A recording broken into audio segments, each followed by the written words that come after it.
Ce n'est un secret pour personne. Les responsables de l'USMA préparent un grand ménage une fois que la finale de la Coupe d'Algérie sera disputée. Ensuite, un nouveau groupe sera mis en place. Un groupe qui renfermera beaucoup de nouveaux joueurs dont le but sera de faire oublier aux supporters cette saison 2024-2025. Parmi les éléments ciblés par les dirigeants, nous pouvons citer le nom de Djaber Kaassis, le milieu de terrain du Paradou AC, l'un des plus performants à son poste, a tapé dans l'œil des usmistes, désirant renforcer leur entrejeu par ses services. Ils ont déjà pris attache avec le président Zetchi pour lui faire une offre avec comme objectif de récupérer le joueur sous forme de prêt ou en rachetant tout simplement ses 2 dernières années de contrat. Lié à son club formateur jusqu'en 2027, le nouveau directeur sportif, Saïd Alik, serait prêt à fournir les efforts qu'il faut, notamment sur le plan financier, pour récupérer le natif de Jijel et faire de lui l'un des nouveaux visages de l'USMA version 2025-2026. Le CRB dispose d'une longueur d'avance dans ce dossier. Un club semble déjà tenir le bon bout et serait tout proche d'enrôler Djaber Kaassis. C'est du CRB Louizdad qu'il s'agit.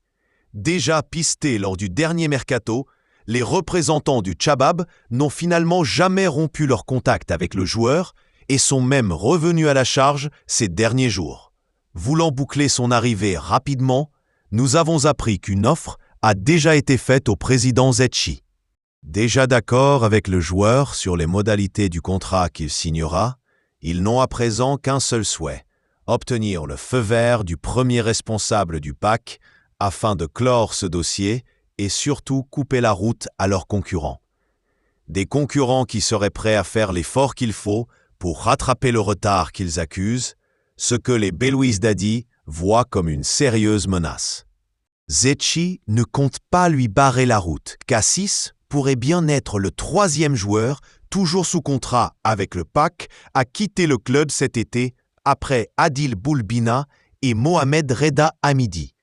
Même s'il est considéré comme élément clé dans le 11, le milieu de terrain a reçu des assurances de la part du président pour qu'il le laisse partir.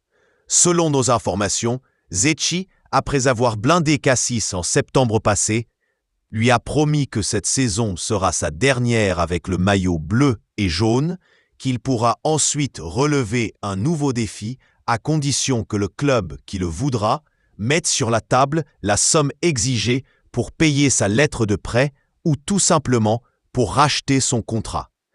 Une promesse que Zetchi a tenue puisqu'il a réaffirmé à son joueur qu'il lui accordera un bon de sortie dès cet été.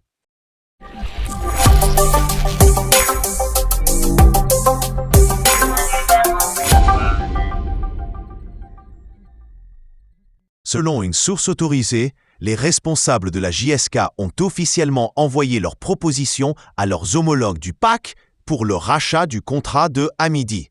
Les 2 parties auraient trouvé un accord pour transférer le joueur. Notre source assure que la proposition de la direction de la JSK serait proche de la somme réclamée par le président Hassan Zetchi pour céder son arrière-droit à la JSK. Les négociations entre les responsables des 2 clubs se poursuivent toujours, mais il reste quelques détails à régler d'ordre contractuel pour finaliser le transfert définitif. Les dirigeants des Jaunes et Verts veulent régler le cas de Hamidi le plus tôt possible afin de se pencher sur d'autres sujets, notamment celui du recrutement qui tient en haleine tous les supporters. Ils ont pris la décision de le retenir dans leur effectif avant même la fin de la phase aller, et l'entraîneur Zinnbauer n'a fait que les conforter dans leur décision, en leur disant qu'il a besoin de Hamidi pour la saison prochaine. Même le joueur veut rester à la JSK, car il sait qu'il ne trouvera pas mieux. Il a reçu plusieurs offres, mais il a confié aux dirigeants du PAC qu'il ne voit pas son avenir ailleurs qu'à la JSK. Raison pour laquelle ils ont donné leur accord aux responsables des Canaries pour leur céder Hamidi.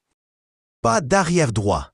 Avec la décision prise par la direction de racheter le contrat de Hamidi, il est clair que la JSK ne recrutera pas d'arrière droit en cette intersaison. La principale condition de Hamidi pour poursuivre son aventure avec les Canaries est de jouer à son poste de prédilection, celui d'arrière droit. Les dirigeants et l'entraîneur Zinnbauer lui ont donné des assurances pour qu'il joue à droite la saison prochaine. Ce qui fait qu'avec le maintien de Nechat, l'équipe dispose de 2 arrières latéraux droits. C'est pour cela que Bouguera n'a pas été relancé en cette fin de mois de juin. La priorité des responsables du club est de recruter un bon arrière-gauche capable d'apporter un plus à l'équipe. Hamidi n'est pas contre l'idée de dépanner l'équipe lorsque la situation l'exige. Mais après sa non-convocation en équipe nationale A, il pense que pour que l'entraîneur national Majid Bouguera le convoque de nouveau, il devra jouer à son poste de prédilection. La concurrence sera féroce au poste d'arrière droit, et cela ne fera que du bien à l'équipe. Nechat a été un titulaire indiscutable tout au long de la phase retour, mais il devra cravacher pour gagner la confiance de son poste. La concurrence sera rude dans tous les postes, puisque les dirigeants ont décidé de ne recruter que des éléments capables d'apporter un plus à l'équipe.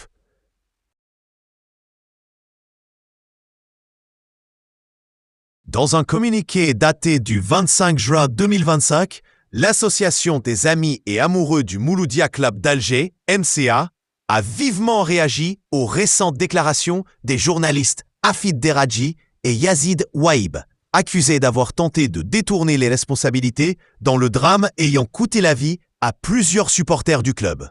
Adressé au président de la République, ce document exprime l'indignation de l'association face à ce qu'elle qualifie de déclaration irresponsable, tendancieuse et manipulatrice. Selon elle, les propos des 2 journalistes, Deradji et Waïb, visent à innocenter certaines parties et à désigner d'autres comme boucs émissaires, en utilisant des termes jugés provocateurs et blessants à l'égard de la mémoire des victimes. L'association souligne que de telles prises de position sont non seulement dangereuses pour la cohésion sociale, mais qu'elles constituent également une tentative inacceptable de pression médiatique sur l'enquête en cours. Elle appelle ainsi à l'ouverture d'une enquête judiciaire pour faire toute la lumière sur les responsabilités exactes dans cette tragédie. Elle exhorte également les autorités à surveiller de plus près les discours médiatiques diffusés dans l'espace public, appelant à bannir les prises de position politisées et non fondées qui risquent d'alimenter les tensions. Enfin, l'association salue la mémoire des victimes et appelle à l'unité et à la solidarité entre les Algériens, réaffirmant son attachement aux principes de vérité, de justice et de respect. Ce communiqué s'inscrit dans un contexte de vive émotion au sein de la communauté du MCA, encore sous le choc des événements.